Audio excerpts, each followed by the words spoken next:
திரு சந்திரசேகர், என்ன இதில் நெருடல் இருக்குது?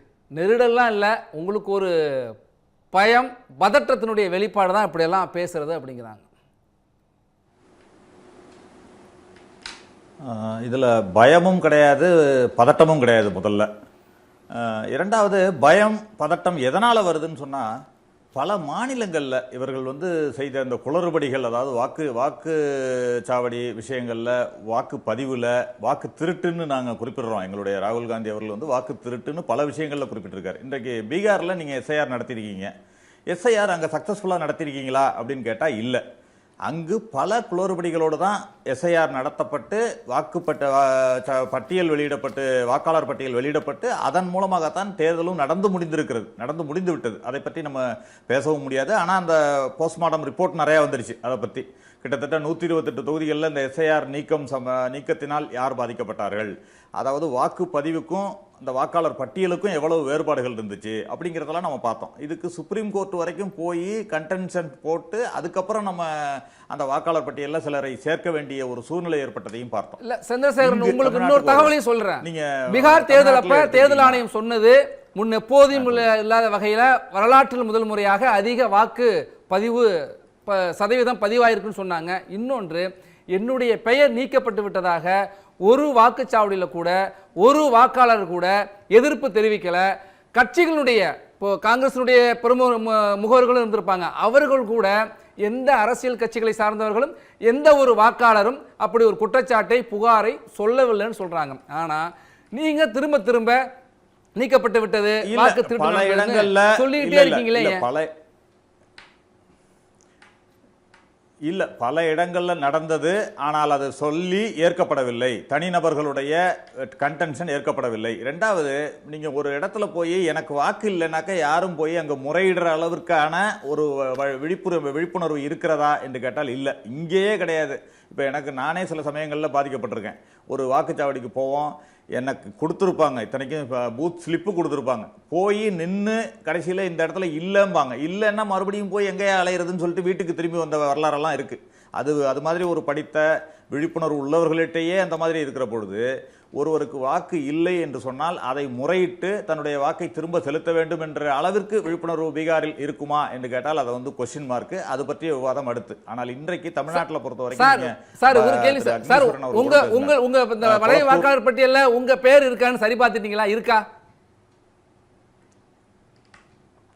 கண்டிப்பா இருக்கு, நான் பார்த்துட்டேன். ஆனால் எனக்கு என்னிடம் வீட்டில் கொண்டு வந்து எஸ்ஐஆர் படிவம் கொடுக்கப்படவில்லை. ஒன்று சொல்லிடுறேன், அதையும் சொல்லிடுறேன். எல்லாருக்கும் 3 முறை சென்று விசிட் பண்ணாங்க வீட்டில எல்லாம் சொல்றீங்க. எனக்கு என்னுடைய வீட்டிற்கு எஸ்ஐஆர் படிவம் வரவில்லை, வந்து கொடுக்கவில்லை. நான் எங்கு இருக்கிறார்கள் என்று கேட்டு பிஎல்ஓ இருக்கின்ற இடத்துக்கு சென்று வாங்கி அதை ஃபில் பண்ணி கொடுத்துருக்கேன். ஒன்று. இன்னைக்கு 66,44,881 பேர் தான் கொஸ்டின் மார்க். அவர்கள் ஷிஃப்டட்னு போட்டு முடிச்சிட்டீங்க கதையை. ஆனால் தேர்தல் ஆணையம் என்ன சொன்னிச்சு? எல்லோருக்கும் கிட்டத்தட்ட 99%, 100% எஸ்ஐஆர் படிவம் வழங்கப்பட்டு விட்டதுன்னு சொன்னிச்சு. வழங்கப்பட்டு விட்டதுன்னா இந்த ஷிஃப்ட் ஆனவர்களுக்கும் வழங்கப்படணும்ல. மேடம் கூட சொல்லிட்டு இருந்தாங்க, அது வாக்காளருடைய பொறுப்பு, ஷிஃப்ட் ஆனாக்கா அவங்க போய் பார்த்து சொல்லணும் அப்படின்லாம். நிறைய பேருக்கு பார்த்தீங்கன்னா, இப்போ நான் தஞ்சாவூரில் இருக்கிறேன் என்று சொன்னால் இங்கு செட்டில் ஆனால் கூட ஓட்டு போடுவதற்கு மட்டும் தஞ்சாவூருக்கு சென்று வருபவர்கள் நிறைய பேர் இருக்காங்க. இப்பொழுது என்ன நிலவரம் என்று சொன்னால், அங்கேயும் நீக்கப்பட்டிருக்கும், இங்கேயும் நீக்கப்பட்டிருக்கும். நீங்க என்ன பண்ணணும், அவர்களுக்கு எஸ்ஐஆர் படிவத்தை கொண்டு சேர்க்க வேண்டிய பொறுப்பு நீங்க தேர்தல் ஆணையத்துக்கு தான் இருக்கே தவிர, நீங்க எப்படிங்க ஒரு 4 தேர்தல் 5 தேர்தலா ஒரு வாக்களித்து கொண்டிருப்பவரை போய் இந்த தேர்தலில் உனக்கு நீ வாக்காளர் பட்டியலில் இல்லை, நீ ப்ரூவ் பண்ணு, நீ தான் வாக்காளர்னு சொன்னா இது என்ன அர்த்தம்னு எனக்கு தெரியல ஜனநாயகத்தில். அது எப்படி நீங்க வாக்காளர் மேல பேர்டனை போடுவீங்க? தேர்தல் ஆணையம் தான் செய்யணும், அதோடைய பொறுப்பு. நீங்க எல்லோரையும் வாக்களிக்க வைக்க வேண்டும் என்பது தேர்தல் ஆணையத்தோட பொறுப்புங்கிறீங்க. எல்லோரும் வாக்களிக்க வேண்டும்னு நம்ம பல விழிப்புணர்வு பிரச்சாரங்களை செய்கிறோம், அதற்கான ஷார்ட் ஃபிலிம் எடுத்து வெளியிடுறோம், எல்லாம் செய்கிறோம். ஆனால் கடைசியில் என்ன சொல்கிறீங்க, நீங்கள் 2-3 தேர்தல் ஓட்டு போட்டிருந்தாலும் பரவாயில்ல, ஆனால் இந்த தேர்தலில் உங்களுக்கு பட்டியலில் இடம் இல்லை, நீங்கள் வேணால் டாக்குமெண்ட்லாம் கொடுத்து ப்ரூவ் பண்ணி நீங்கள் சேர்த்துக்குங்கன்னு சொன்னால் எந்த விதத்தில் நியாயம் தான் என்னுடைய கேள்வி. இது ஜனநாயகத்தில் நான் உங்கள்கிட்ட கேட்டல கொஸ்டின் மார்க்காக இருக்குது. அடுத்தது உங்கள் பெயர் பட்டியலில் இருக்கான்னு ஏன் நான் கேட்டேன்னா இருக்குன்னு நீங்கள் சொல்லிட்டீங்க. இது போல நீங்களே இருக்குன்னு சொல்லிட்டீங்க. ஆனால் அரசியல் கட்சியினுடைய தலைவர்கள் மட்டும்தான் பேர் நீக்கப்பட்டு விட்டது, வாக்காளர்களுடைய உண்மையான வாக்காளர்கள் பெயர் நீக்கப்பட்டது, குறி வச்சு நீக்கிட்டாங்க அப்படிலாம் சொல்றீங்க. ஆனால் இப்போ 24 மணி நேரத்தை கடந்து விட்டது வரைவு வாக்காளர் பட்டியல் என் பெயர் நீக்கப்பட்டதாக ஒரு சாதாரண ஒரு வாக்காளர் இந்திய குடிமகன் ஒருவர் இவனுக்கு வந்து இந்த ஊரில் ஓட்டு இருந்துச்சிங்க இதை தூக்கிட்டாங்க அப்படின்னு யாரும் இது வரைக்கும் சொல்ல காணுமே.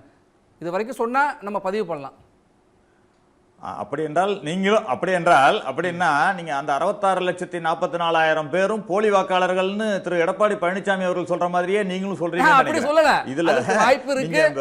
படிவம் 6 இருக்கு, படிவம் 7 இருக்கு, படிவம் 8 இருக்கு. ஒரு மாசம் காலவாசம் சொல்றீங்களே. உங்க பேரை உண்மையிலேயே நீக்கிட்டாங்கன்னா நீங்க பதிவு பண்ணிக்கலாம். ஒரு மாசம் நேரம் இருக்கு. ஆனால் அரசியல் கட்சிகள் முன்கூட்டியே சொல்றது இன்னொரு விஷயத்தையும் சொல்றாரு. இப்ப கொளத்தூருடைய தேர்தல் முடிவை முன்வைத்து அக்னி சொன்னார்ல, அதுபோல இப்போ உண்மையான வாக்காளர்கள் அடிப்படையில் தேர்தல் நடந்தாக்கா ஒருவேளை உங்கள் கூட்டணிக்கு வெற்றி கிடைக்காது என்பதற்காக முன்கூட்டியே நீங்க காரணத்தை தேடி முந்திக்கிறீங்களா அப்படிங்கிற ஒரு கேள்வி எழுத. இல்ல எனக்கு அதுல ஒரு சின்ன சந்தேகம். ஏன்னா இது வந்து கிட்டத்தட்ட 20 ஆண்டுகளாக இந்த எஸ்ஐஆர் பண்ணல. அப்படி என்றால் 2011 2016 அதிமுக ஜெயித்ததும் இதே வாக்காளர் பட்டியலை வைத்துதான். அப்படி என்றால் அவர்கள் ஜெயித்ததும் முறைகேடாக நாங்கள் வெற்றி பெற்றோம் என்று ஒத்துக்கொள்கிறார்களான்னு தெரியல. கடந்த தேர்தலில் தோல்வி அடைந்தால் கூட எதிர்க்கட்சியாக 75 தொகுதிகளில் வந்திருக்காங்க. அதுவும் முறைகேடான வாக்காளர் பட்டியலை வைத்து தான் ஜெயித்தார்களா? இந்த கேள்வியெல்லாம் இருக்கு. அது அடுத்தது. அதனால அவர் வழக்கறிஞராக இருக்கலாம், அதை ஆர்கியூமெண்ட்டுக்கு பேசலாம். ஆனால் நீங்கள் இறந்தவர்கள்லாம் வாக்களித்து தான் வெற்றி பெற்றாங்க அப்படிங்கிறதெல்லாம் கிடையாது. சதவிகித குறைவு நீங்கள் லாஜிக்காக எடுத்துக்கிட்டிங்கன்னா கடந்த தேர்தல்களெல்லாம் பார்த்தீங்கன்னா 50%, 60%, 70% தான் வாக்களித்தார்கள் என்று சொல்லும் பொழுது வாக்களிக்காமல் இருக்கும் மக்களில் வந்து அதுதாங்க அந்த 73ன்னா மிச்சம் இருக்கிற 27%, கிட்டத்தட்ட 10% பேர் வந்து இறந்தவர்கள் இருக்கலாம் பட்டியலில். அவர்கள் வந்து வாக்களித்தார்கள் குறையுது. இப்போ வந்து நீங்க பீகார்ல சொன்னீங்கல்ல, அதிக அளவுல வாக்களித்தார்கள் சொல்றீங்கல்ல, இறந்தவர்கள் எல்லாம் நீக்கப்படும் பொழுது அது ஆட்டோமேட்டிக்கா நடந்திருக்கும். இறந்தவர்களுடைய தவறு, இரட்டை பதிவு பெற்றவர்கள், போலி வாக்காளர்கள் நீக்கப்பட்டிருந்தா உண்மையான வாக்காளர்கள் சதவீதம் அதிகம் தானே இருக்கு. அதெல்லாம் நீக்க வேண்டிய ஏங்க, அதெல்லாம் நீக்க வேண்டியது யாருடைய பொறுப்பு? நான் என்ன சொல்றேன்னா, நான் இன்றைக்கு நீங்க ஒரு ஆதார் என்ன சொல்றீங்க, குறிப்பா ஒரு ஒரு உதாரணத்துக்கு சொல்ல போனா ஆதார் அப்படிங்கிறது ஒவ்வொரு தனி மனிதனுடைய ஒரு உரிமையாக முன்னாடி சொல்லப்பட்டது. ஆதார் இல்லைன்னா நீ மனுஷனே இல்லைன்ற அளவுக்கு சென்ட்ரல் கவர்மெண்ட்லாம் அதுக்கு விளம்பரம் கொடுத்தாங்க. ஆனால் இன்றைக்கு ஆதார் எதற்காகன்னு கேட்டால் எதற்கும் உபயோகப்படாதுன்னு சொல்கிறாங்க. அப்புறம் எதற்கு ஆதார் என்று ஒன்று வைத்திருக்கிறோம் என்பது மட்டும்தான் பயன்படுமா அப்படிங்கிற ஒரு கேள்வி இருக்குது. ஆனால் ஆதாரில் பல திருத்தங்களை நம்ம செய்யலாம். செய்யும் பொழுது நான் முகவரி மாறி இருந்தால் கூட, நான் கூட ஒரு 2-3 முகவரிகள் மாறி இருக்கிறேன். மாறி இருக்கும் பொழுது ஒவ்வொரு தடவையும் முகவரி மாற்றத்தை கொடுத்தால் முகவரி மாறும், ஆனால் ஆதார் எண் வந்து யூனிக்காக இருக்கும். ஆனால் இதில் வந்து நீங்கள் ஓட்டர் ஐடியில் அப்படி கிடையாது. நீங்கள் ஒவ்வொரு தடவையும் எங்கேயாவது மாறினீங்கன்னா என்ன சொல்கிறீங்கன்னா, முகவரியும் மாறுது, ஐடியும் மாறுது, ஓட்டர் ஐடியும் மாறுது, நம்பரும் மாறுது.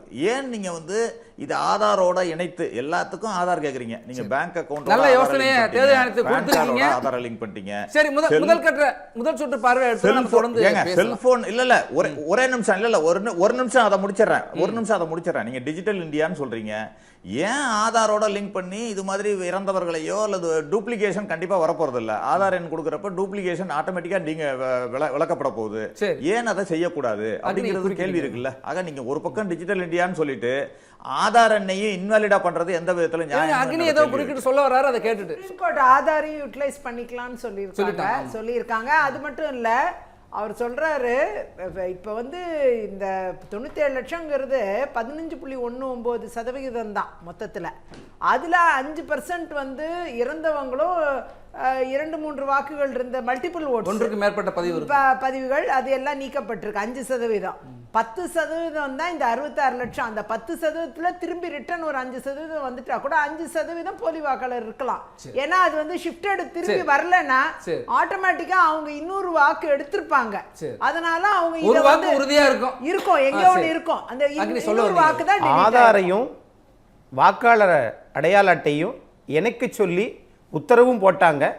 இப்போ அது 1.5 மாசம் ஆகியும் இல்லை, நான் எங்கே இருக்கிறேன்னே தெரியல அப்படின்னா எந்த ஊர் அட்ரஸில் இருக்கிறோம் தெரியலையா, எத்தனை அட்ரஸ் இருக்கும் தெரியலையா, அவங்களை எப்படி நம்ம அழைக்கிறது, அதுதான் எனக்கு தெரியல. சந்திரசேகர், மாநில வர மேடம் உங்கள்கிட்ட அடுத்து மாநில அரசு ஊழியர்கள் தான் அந்த பணியில் ஈடுபட்டிருக்காங்க.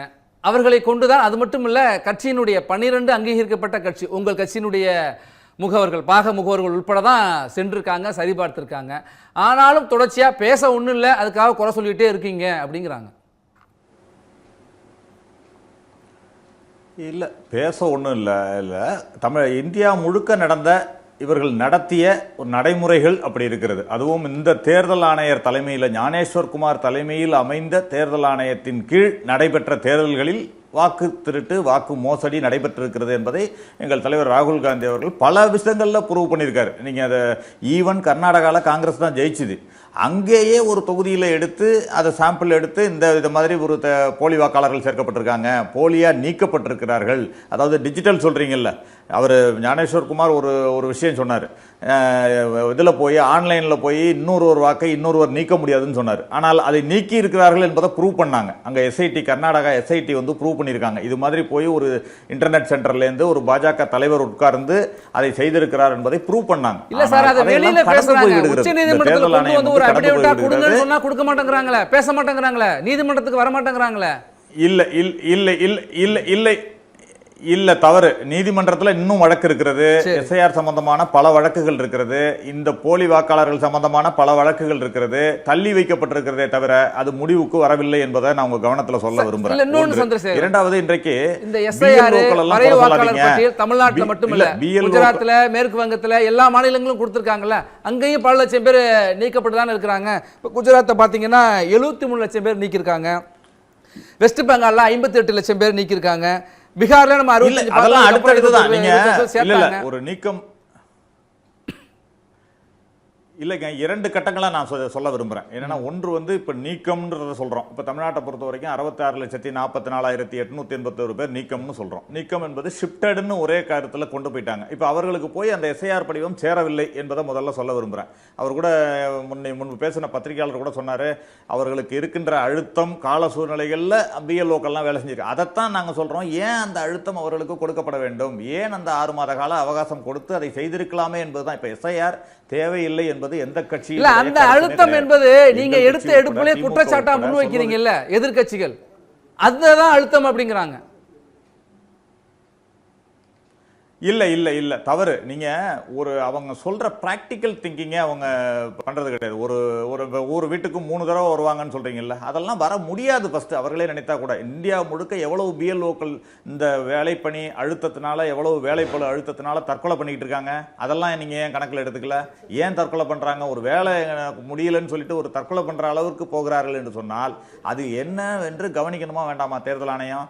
ஆக இது எதையுமே கணக்கில் எடுத்துக்கொள்ளாமல் இயந்திரத்தனமாக தேர்தல் ஆணையம் வேலை செய்வதைத்தான் நாங்கள் குறை சொல்றோம். நீங்க வந்து வருகின்ற பிஎல்ஓக்களையோ அல்லது இப்ப அடுத்தது நீங்க எங்களுக்கு பணிகள் இருக்கின்றன. நீங்க தமிழ்நாடு ஒரு மாசம் சார், ஒரு 40 நாள் டைம் கொடுத்தாங்க சார், இன்னும் ஒரு மாசம் இருக்கு சார். இந்த ஒரு மாசத்துல வந்து உண்மையிலேயே விடுபட்டு இருந்தா போய் சேர்த்துக்கலாம்ல, அதுக்கான வாய்ப்பு இருக்குல்ல. அந்த வாய்ப்பே ஏன் நீங்க வந்து புரிஞ்சுக்க மாட்டேங்கிறீங்க, அதை எடுத்து சொல்ல மாட்டேங்கிறீங்க? நீங்க நாங்கள் எடுத்து சொல்வதெல்லாம் எல்லாம் சரி, ஆனால் அந்த பர்டன், அந்த சுமை வந்து வாக்காளர்களிடம் நீங்கள் அளிக்கக்கூடாது என்பதுதான் என்னுடைய குற்றச்சாட்டு. என்னுடைய குற்றச்சாட்டே அதுதான் சார். வாக்காளர்களுக்கு அந்த சுமையை கொடுக்கலன்னா அந்தந்த பகுதியினுடைய அந்தந்த வார்டில் இருக்கிற முகவர்கள், உங்க கட்சியில இருக்காங்க, எல்லா கட்சியிலும் இருக்காங்க, அவங்க எடுத்து சேர்க்கலாம்ல. அவர்களுக்கு அடுத்தது பணி இருக்கு. யாராவது என்ன சார், இன்னும் எலெக்ஷன் தேதி இன்னும் அறிவிக்கல சார், இன்னும் மாதங்கள் இருக்க.